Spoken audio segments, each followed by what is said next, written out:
मित्रों, हम बात करेंगे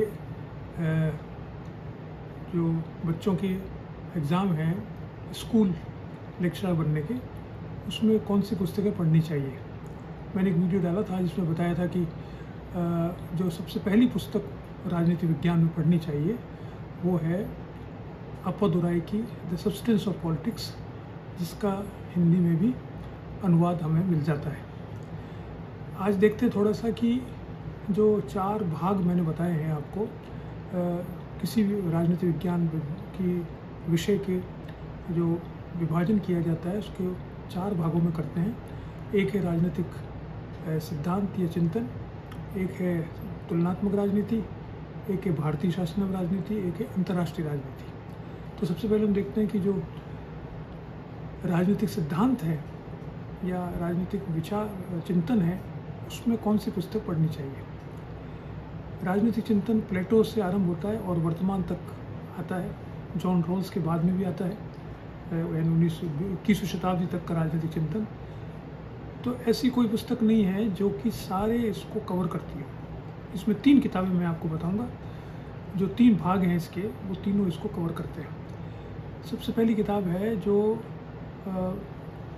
प्लेटो से लेकर के और 1945 तक का जो राजनीतिक चिंतन या सिद्धांत निर्माण हुआ है उसको बहुत अच्छे प्रकार से कवर करती है, बहुत ही जिसमें विवरणात्मक तरीके से इस सिद्धांत को, इस चिंतन को बताया गया। ये किताब है मलफ्यूड क्यू सिबली, पॉलिटिकल आइडियाज एंड आइडियोलॉजीज। ये हिंदी में भी उपलब्ध है। राजस्थान हिंदी ग्रंथ अकादमी में इसका हिंदी अनुवाद किया गया है और ये बहुत ही सरल भाषा में लिखी गई पुस्तक है और हिंदी में चूँकि उपलब्ध है इसलिए मैंने इस किताब को रेफ़र किया है, जिसमें प्लेटो से लेकर के और जैसे मैंने बताया आपको कि द्वितीय विश्व युद्ध से पहले फासिज्म तक के सारे राजनीतिक विचार और विचारधाराएँ और उन सभी को बहुत अच्छे प्रकार से स्पष्ट किया गया है। इसके पश्चात दूसरी किताब आती है जो द्वितीय विश्व युद्ध के बाद से आरंभ होती है, यानी ये द्वितीय विश्व युद्ध से पहले तक का है। वह किताब है एस.पी. वर्मा की। एस.पी. वर्मा की ये किताब है।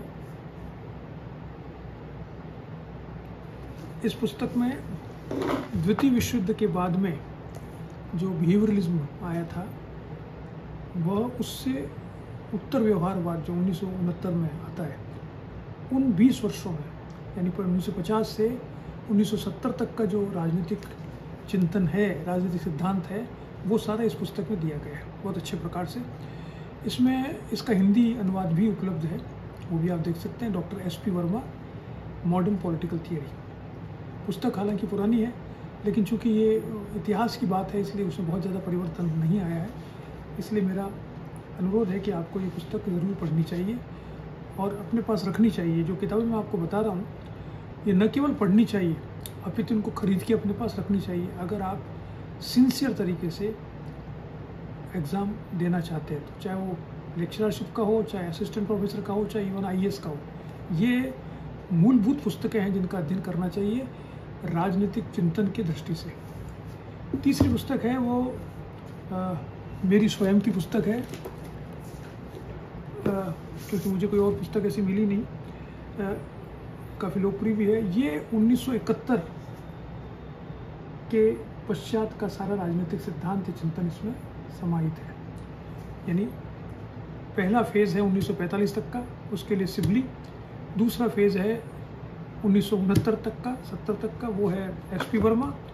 और 1971 में जो पुस्तक आई थी जॉन रॉल्स की, उससे रिवाइवल होता है पॉलिटिकल थियरी का, वो उससे लेकर के 21वीं शताब्दी के शुरुआत तक इसमें काफ़ी विस्तार से इसमें बातें कही गई है।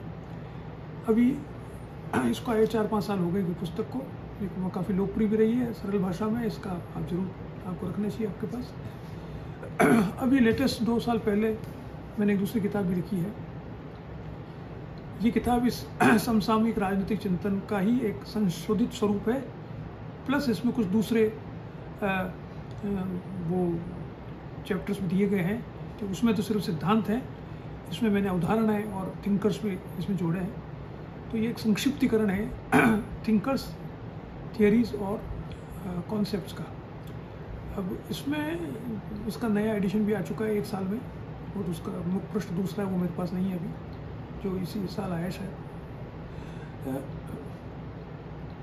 इसमें जो समस्या है वो ये है कि इसको पढ़ने से पहले आपको दूसरी चीज़ें पढ़नी चाहिए। यानी अगर आपको जो सिबली की किताब या सिबली जैसी कोई और किताब नहीं पढ़ी हो, और एस.पी. वर्मा या उसकी जैसी और कोई किताब नहीं पढ़ी हो, तो इस किताब को समझना थोड़ा मुश्किल होगा, क्योंकि ये 1971 के बाद की बातें हैं, या जो कॉन्सेप्ट भी इसमें दिए गए हैं उसमें भी जो नवीनतम सूचनाएं हैं कॉन्सेप्ट की, उनको ज़्यादा महत्व दिया गया है। जैसे अधिकार, स्वतंत्रता, संप्रभुता, इस पर जो वर्तमान में बहस चल रही है वो इसमें दर्शाया गया है। तो वो जानने से पहले ज़रूरी है कि परंपरागत रूप से उनमें क्या बहस चली है और किस प्रकार से उन अवधारणाओं को परिभाषित किया गया है।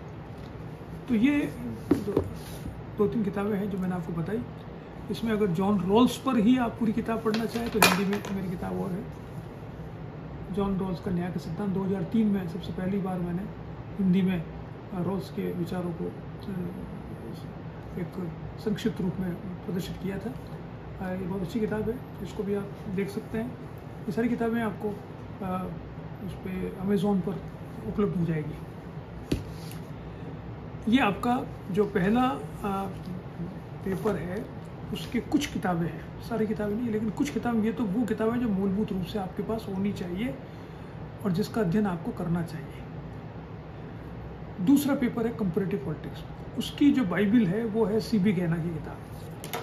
ये किताब है जो 1978 में गैना साहब ने लिखी थी। जब हम पढ़कर हम लेक्चरर बने थे, उनसे पढ़ते थे हम, और उसके बाद जो लेक्चरर बने थे सबसे पहली किताबें जो मैंने खरीदी थी उसमें से एक किताब ये थी।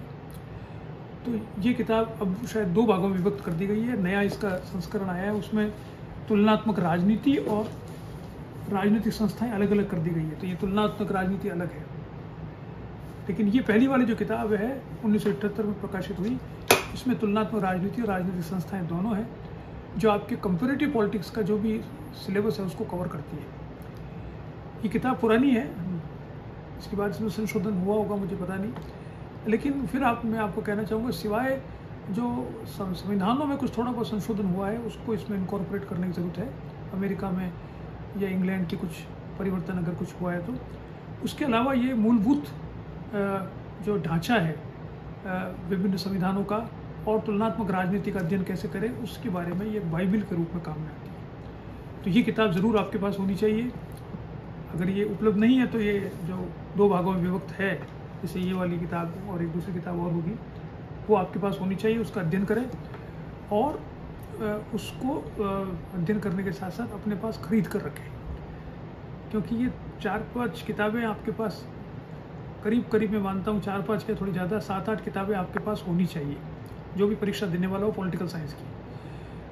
आप मोबाइल खरीदते हैं 25,000 का 30,000 का, तो 5,000 रुपये कम का मोबाइल ले लीजिए और 5,000 रुपये में सारी किताबें आ जाएगी, 2-3 हज़ार में आ जाएगी। तो ये किताबें खरीद के रखें। ये नहीं कहा ये किताब मोटी है, मेरे को किसी ने मैंने बताया तो साहब ये तो बहुत मोटी है। और भाई मोटी पतली का क्या है, जो आपको इच्छा हो उसमें से जितना पोर्शन आपको समझ में आता है, जिसमें इच्छा वो पढ़िए आप।